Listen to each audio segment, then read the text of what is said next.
my secret makeup eye remover or makeup remover. It's made very simply with things that you may already have at home.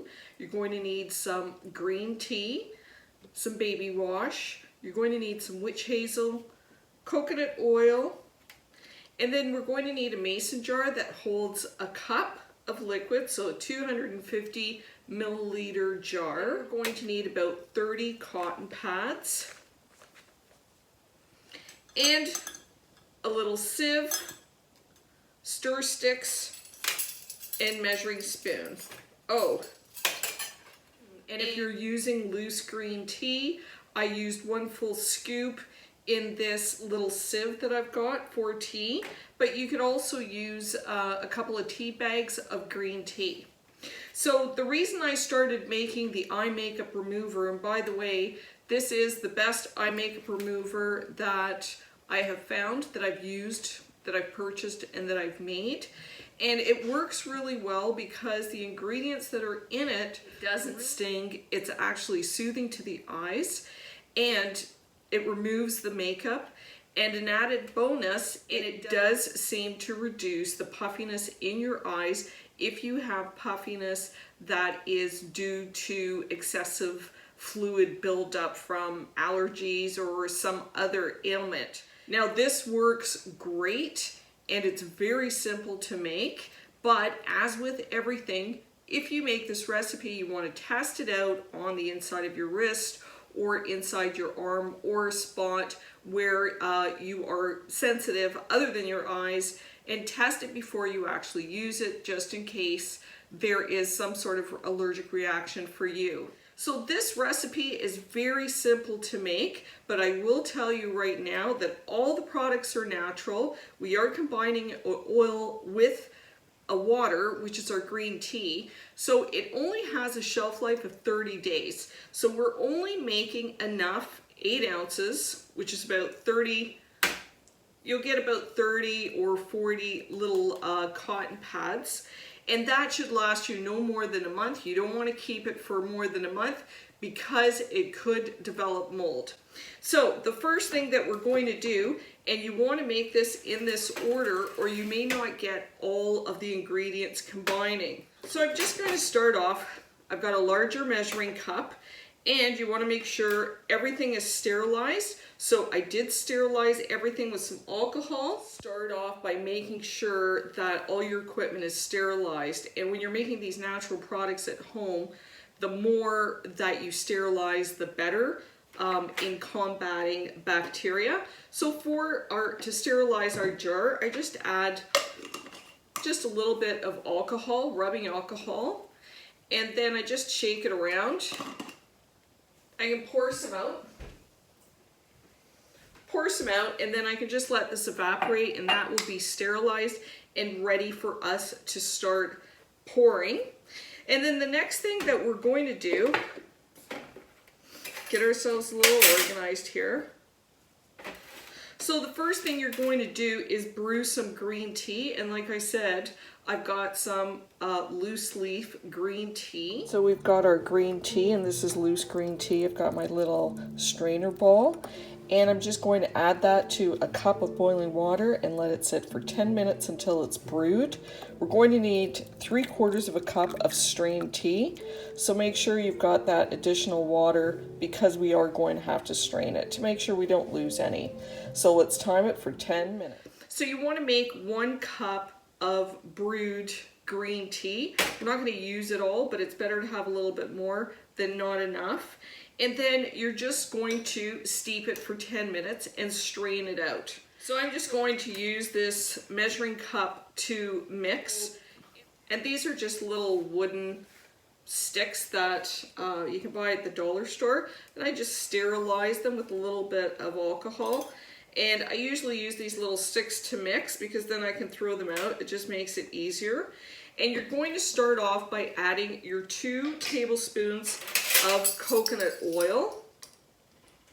And the coconut oil, actually, it does have some cleansing properties, and it also has some moisturizing properties. So the coconut oil is really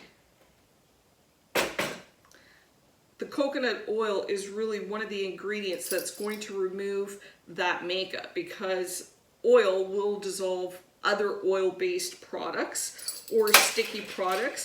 Oil will also dissolve glue. It will also moisten your skin around your eyes so that they aren't all dry. So 2 tablespoons of the coconut oil. And then we're going to add half a teaspoon of witch hazel. And witch hazel is an astringent. And this actually is one of the things that will help in reducing the puffiness in the eyes. So you just want half a teaspoon. And then we're going to use baby wash, and I've got baby wash for sensitive skin. This is our lathering agent, or our soap, so to speak. And we're going to use 1 tablespoon of baby wash.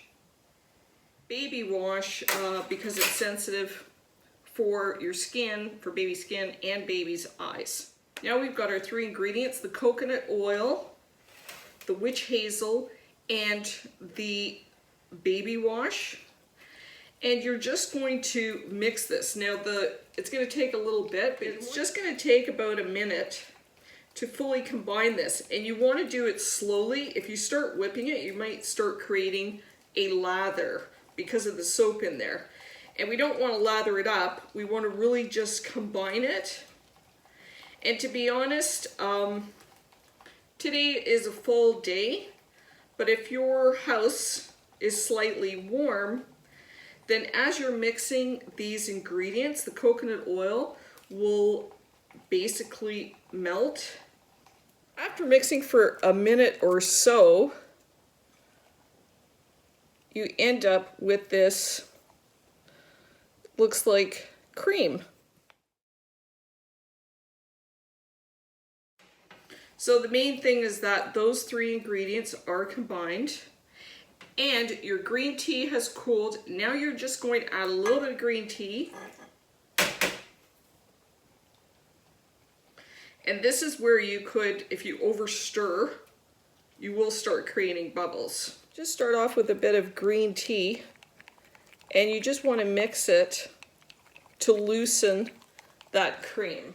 And I use the 2 little sticks. It helps almost create like a little bit of a whip. So you want to add your green tea in small amounts, but you want your green tea to be slightly warm because you want that coconut oil to dissolve fully in your solution.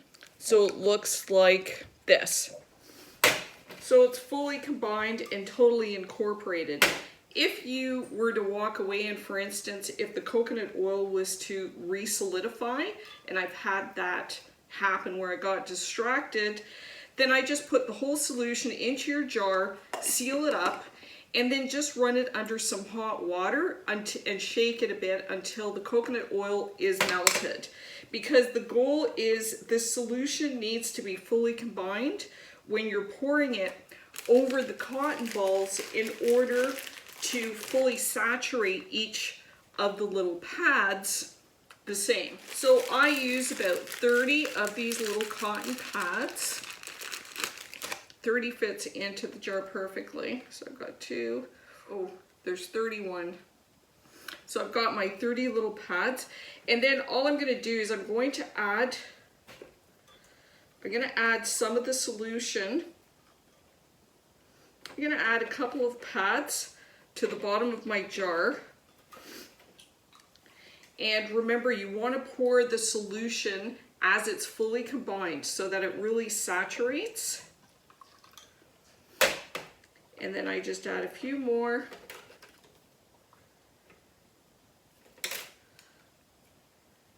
So you can see where there's gaps, and that's why you do a couple of little pads at a time. And just add a little bit more. The pads are absorbing as you are filling up your jar. You might have to use your little stick just to get some of those air bubbles out. So once you fill your jar, here you go. So you want to keep this in a fairly cool and dark place, like your medicine cabinet, for no more than 30 days. and you're going to use them one cotton ball at a time.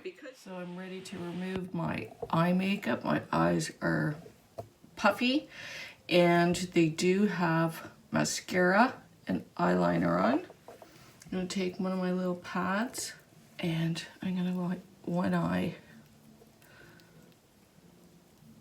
So there's the makeup. Of course, you don't want to put it in your eye. So there's the makeup. We'll wash it off and we'll pat it dry.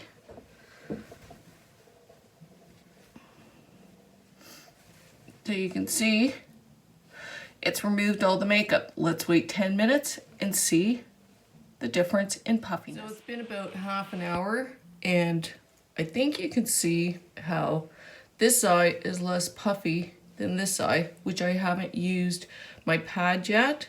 So that's the effect. There is a slight decrease in puffiness, and actually this gets better as the day goes on.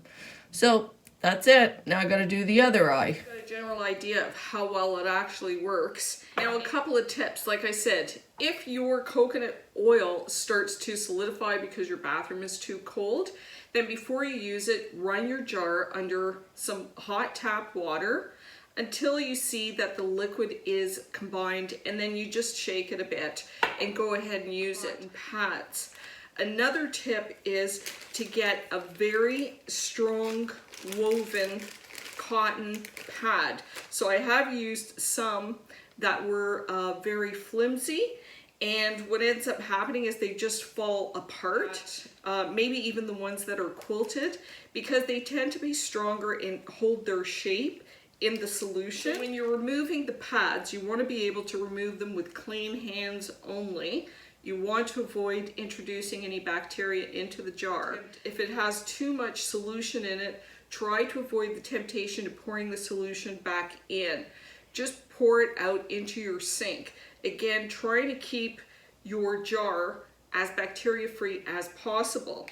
So if you end up with too much solution in your little jar, then all I do is I take a fresh cotton pad and I'll add a fresh cotton pad, one or two, to the top, and you can see how that starts to absorb the extra solution. I can then seal my jar. I can turn it around, so I can add a couple of extra pads if there's too much solution in my jar. But again, mark it, don't leave it for any more than 30 days. Try making this recipe and you use it and you like it. I hope that you share it. If you'd like to see more content, I hope you subscribe. Until next time, keep those peepers clean.